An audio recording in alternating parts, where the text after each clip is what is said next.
So I met my best friend during kindergarten. It was a very hard time in the beginning because I had just come back from Mexico. I was relearning how to, speak English, and I remember I was outside of Ms. Valdez's kindergarten class, and I was bawling my eyes out, just, completely in a mess. And my parents, my teachers, they just couldn't get me to, stop crying. And out of the corner of my eye, I see the door opening, and a little girl comes out and pops out her head. And I was completely embarrassed, first of all, because one of my classmates, who I've never met before, was seeing me cry. Later on, the door reopens, and it's the same little girl. I'm still crying, but this time she brings out a box of Kleenex. And she comes up to me, I remember, and she tells me, you should stop crying. Like, we're all waiting for you inside. And I couldn't help but feel a little bit better and a little bit more welcomed at that time. Go. So my first impression of Rosie was that she was a very tough little girl. Like, she had this attitude to her, and she was just very outspoken, and like she knew how to make friends, which is somewhat of what I felt I was the opposite to.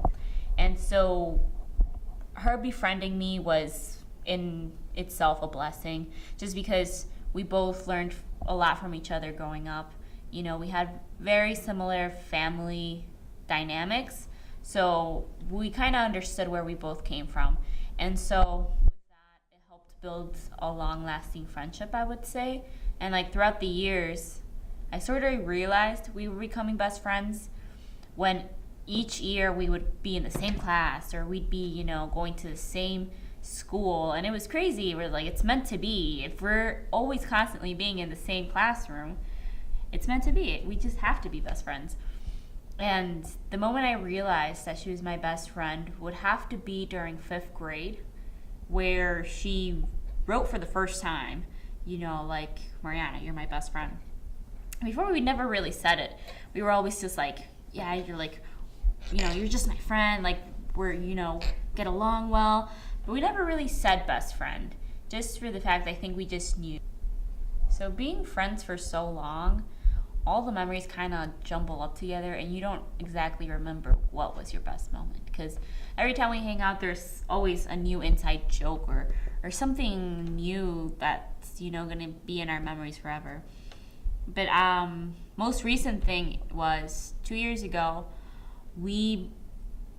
so this sounds a little too cynical of us, but we made our then boyfriends buy us some princess rings. Like, you've seen them around. They're like these little tiara rings, and we said to each other that the only reason we were going to get them was for the fact that even though if we break up with our boyfriends or whatnot, we were still going to keep the rings, because the rings signifies our friendship versus the relationship that we were currently in. So lo and behold, I broke up with my boyfriend like 3 months after that, and I still have the ring just because there are friendship rings now.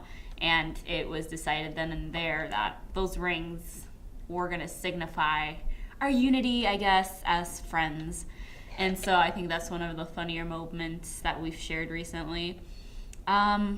We both currently go to Columbia College, so we've been following each other since kindergarten, 1st grade, 2nd grade, 3rd grade, even high school, and even community college. So the fact that we're both so alike in, the career-wise, it's pretty amazing that we're both, going into the arts and hopefully even work together someday, which I think would be like the ultimate best friend thing to do.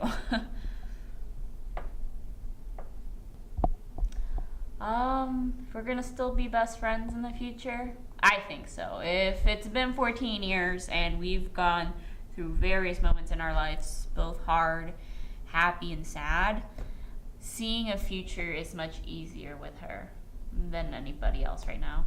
And she's the one constant person that I've really kept in my life, which I think goes for both of us.